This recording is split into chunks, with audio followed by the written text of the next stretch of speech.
Hello everyone, welcome to the session 21 of E-Content Development, Karnataka University, Dharwad. I am Suresh Metigar, Assistant Professor of English, Government First Grade College, Bhatkar. In this session, I would like to discuss about a poem called Say Not the Struggle Not Availeth, written by A.H. Clough. So, objective of studying this poem is to make students familiarize with poet and his works and introduce background of the poem, and enabling students to understand the formal aspects of the poem and familiarizing the students with the meaning, theme and literary devices of the poem, so that they can understand the Western concepts of poetry and Western concepts of not only Western concepts of poetry, even the structure of the poetry which is written in English. Then outcomes: students will be familiarized with the writer and his major works. Students will be able to understand and analyze the formal aspects of the poem, because when we speak about the formal aspects, especially structural aspects, they will be able to analyze structural aspects of at least this poem, if not the other poems, and definitely they will be having some kind of knowledge about structural aspect of the poem. And then students will be able to interpret, analyze, and with the help of various literary devices which are used in the poem. When we speak about a theme and the different literary devices which are used in this poem, definitely they will be familiarized with those devices and the theme, so they can interpret and explain in their own way. Okay, let us see something about the poet Arthur Hugh Clough. He was born on 1st January 1819 in England, and Clough was an English poet and educationist of Victorian age. He was actually called as a bad poet by Algernon Charles Swinburne, and also he was also called as a Goodman Dull by Tennyson, because though he has written many poems, but his poetry was not popular, and still they are not popular except one or two. Especially Say Not, Struggle Not, Availeth is one of the popular poems of A.H. Clough. We remember Clough for two reasons. One, for this poem, that is Say Not, Struggle Not, Availeth, and another for an elegy written in his memory by Matthew Arnold, that is Thyrsis. Thyrsis is a beautiful elegy about, it is around 240 lines, which is written in memory of A.H. Clough. Elegy means a lamentation song at the death of someone close to the writer. So for two reasons A.H. Clough is remembered. And A.H. Clough was very much interested in reforms and revolution, especially in 1848 revolution. He was keenly interested in 1848 revolution that was taking place in Europe, where peasants, poor people and educated middle class were taking part in that revolution. They wanted to have some kind of reforms in the system of politics and governance, but monarchs and kings suppressed that revolution, and because of that reason, this man, that is A.H. Clough, was not happy with the conditions which were going on in the Europe, and the Say Not, Struggle Not, Availeth is there. No, actually he has written this poem when the revolution 1848 revolution failed. He still had hopes, and he wanted to give optimism to the people who were rebelled against, or who were actually fighting for the reforms and a right system for the welfare of the humanity. So let us see some important works that he has written. First one is Bothi of Tuber Na Uvolich. It was written in 1848. Then another poem called Ambarvalia, which was written in collaboration with his friend. And in another poem is there, that is Amorous de Oyuge. It was written in 1858.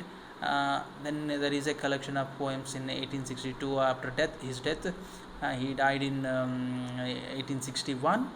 And this Dipsychus is an unfinished long poem. He was writing that unfinished poem, and he died because of malaria.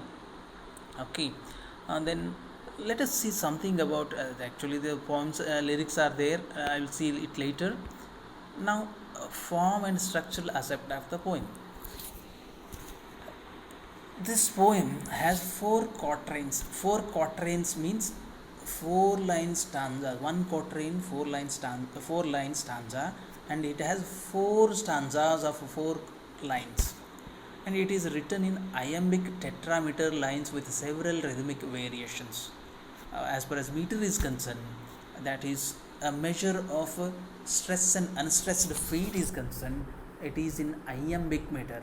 Iambic meter means a feet, a measure of unstressed syllable followed by stressed syllable. Uh, Such kind of four meters are there in one line, and actually it has rhythmic variations means rhyme scheme. Rhythm is there are various means very different rhythms are there in each stanza. See, AB in first stanza, CD in second stanza, EB in third stanza, GH in last stanza. So lot of rhythmic variation is there in this poem. And the background of the poem, that's what I already spoken about.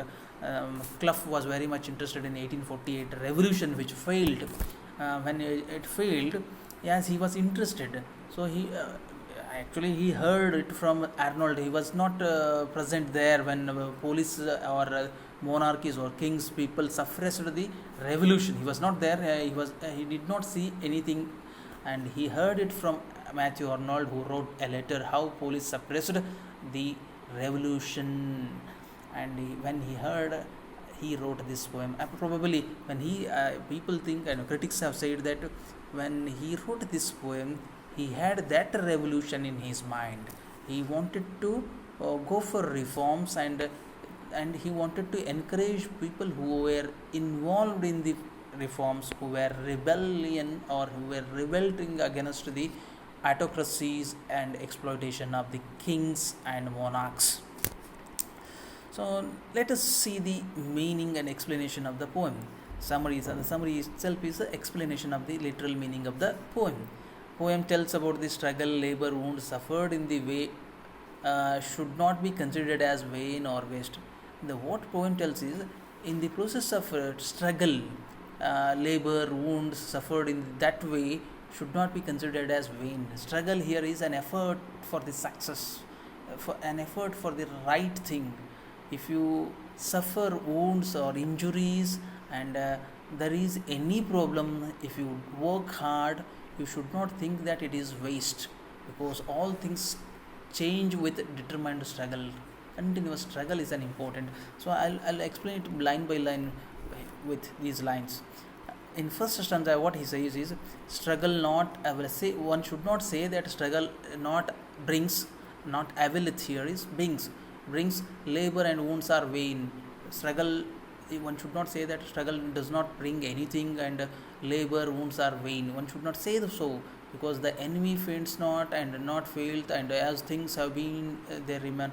You should not say that these things are waste and enemies are not defeated, and they are not failing, and things have been remaining. So one should not say like that. Actually, he is using military metaphor. Military metaphor means he is using this military incident as a metaphor for hard and consistent work.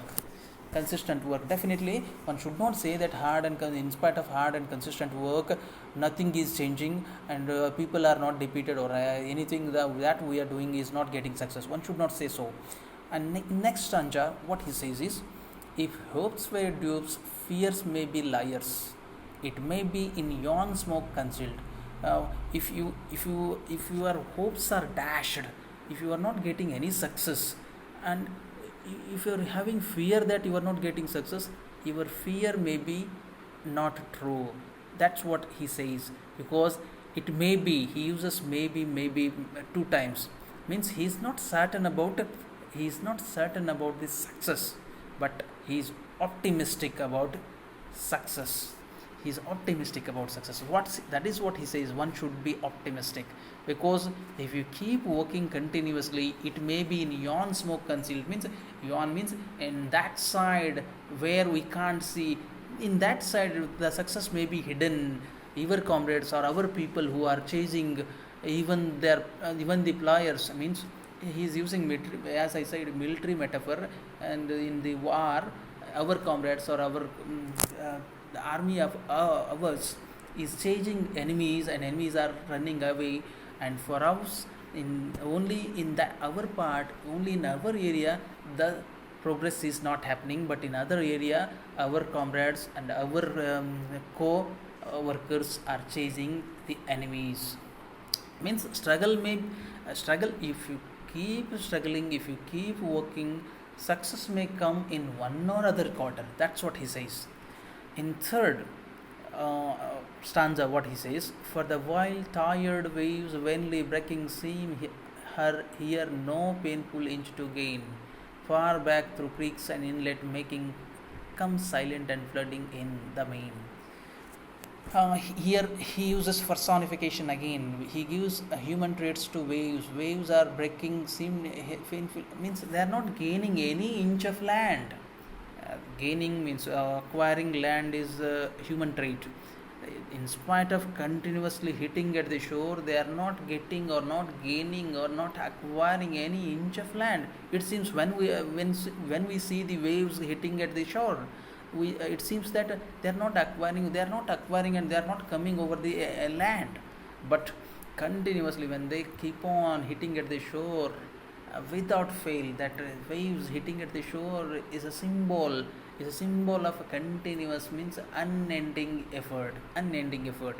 If there is no end to the effort, definitely success will be there, because they make by hitting again and again, they make inlets, they make cracks, and the water comes in flooding into the means ground.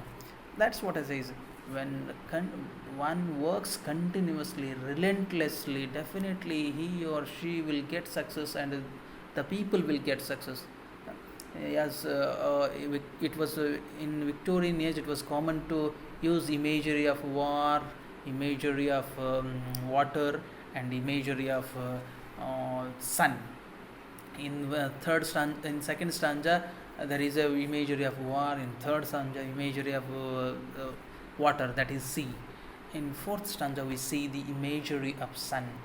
And not by eastern windows only, when daylight comes in light, in front the sun climbs low, how slowly, but westward look, the land is bright. So finally he says one should be optimistic.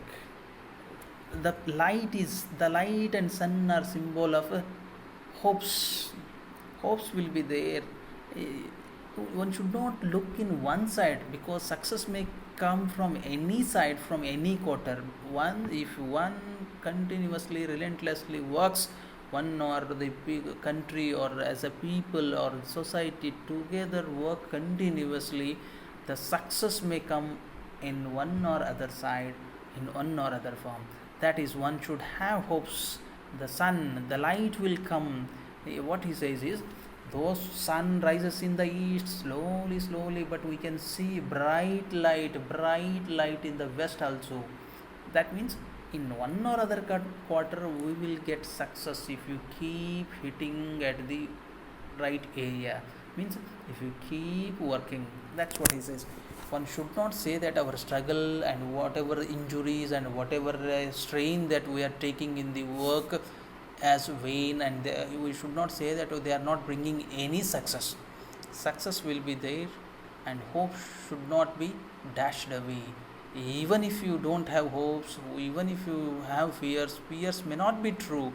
The success will definitely come in one or other quarter if you keep working. That's what he says here. Actually, this is a military metaphor for hard work and success. Hard and continuous work will definitely bring success. That's what he says in this poem. And that's what I said. Actually, 1848 revolution was in his mind when he wrote this poem. And another thing that he has used, maybe he is not certain about success, because 19th century is the age of uncertainty in Europe, because science was progressing rapidly, then industrialization was also growing rapidly, then religion was questioned everywhere because of advancement in science and technology. So nothing was certain in Europe, and people were trying to change the system of governance from monarchy and kingship to democracy, and nothing was certain, and these monarchs and kings were suppressing people with ruthless hand. So nothing was certain, everything was chaotic, and even A.H. Clough was also not certain about the success. That is why he says success may come from one or other quarter. He's not sure about success. That is why he uses maybe, because when we see the 19th century Victorian society, I feel Indian society, the present Indian society is same as 19th century Victorian society of England, because now because of our progress and because of urbanization, because of globalization in India also, we have lot of uncertainties, and the same political system, even though we don't have kingdoms, we don't have monarchs and kings, but though we have democracy, but in democracy also we have modern kings, disguised kings and monarchs in the form of politicians. And our religion, most of the religions are questioned, especially in urban areas. No religion, no faith is permanent, and uncertainty is there in India also. But especially in Europe, Europe was a small continent, and countries were small, and most of the Europe was affected by those revolutions, and most of the Europe was affected by religious fundamentalism and religious questions and science and advancement. But in India, it is not so, because of diversity. We have too much diversity. It is not affecting our society. Because of that uncertainty, A.H. Clough was not sure about success, but still he is optimistic, and optimism is the only thing that keeps us alive. If we become pessimistic, that kills our mind, that kills our instinct, that kills our energy. That is what he has said in this poem. So now already we have seen form and other things. Now let us see which are the literary devices he has used in the poem. The poet used has not used directly simile, metaphor, and but as I said, he has used military metaphor. But the whole poem is a military metaphor for the fruits of hard work and perseverance. And imagery, as far as imagery is concerned, this poem is full of imagery and symbols. In the first two stanzas, we have beautiful image of a battlefield, which is also symbol of the world. What the world means, the battlefield is the world, and the struggle, the people who are struggling over there, is the effort of every human being to live with problems in this world. Then in the fourth stanza, we have the image of waves, which are symbols of struggle in the life. Waves are struggling, waves are hitting again and again, means continuous effort of human beings to survive or to gain space in this world, in a such a way that it gives a complete comfort to the human beings. So that is a continuous struggle. Waves is the symbol of continuous struggle, and the image of wave is a beautiful image which speaks about unending effort. Then there is a personification, as I said while explaining. These waves are given human traits. They are trying to gain the ground. No animal, even animals can take, but no non-living creature can take or gain ground. Human beings gain ground, especially human beings are actually trying to gain the lands everywhere. So gaining ground means it is a human trait which is given to the waves. So he has used personification also in this poem. And when it comes to themes, That is, there is only one theme, that is optimism. And in optimism, hard work and perseverance never go in vain is another theme. I means hard work and perseverance is the thing which makes you optimistic. If you are optimistic, you work, otherwise you are not going to work. So these are the important themes he has discussed in this poem. In spite of his uncertainty, in spite of the social uncertainty, in spite he is not sure about success of the struggle, but yet he says that one should be optimistic. There will be ray of hopes. There may be success somewhere in the world. That's what he says in the poem. So let me conclude this poem here only. Say Not, Struggle Not, Avalanche is an inspiring poem by A.H. Clough. His only poem which is more popular than any other works he has written. It creates hope amidst struggle in human life. In human life there will be struggles, but one should not lose hopes. Hopes only keeps us alive. That is the important message that we get from this poem. Then, through the use of beautiful imagery and symbolism, Clough has successfully imparted his philosophy of fruits of hard work and perseverance. So, this is the end of analysis of this poem. There are some multiple choice questions on this poem. You can see these multiple choice questions yourself. Thank you.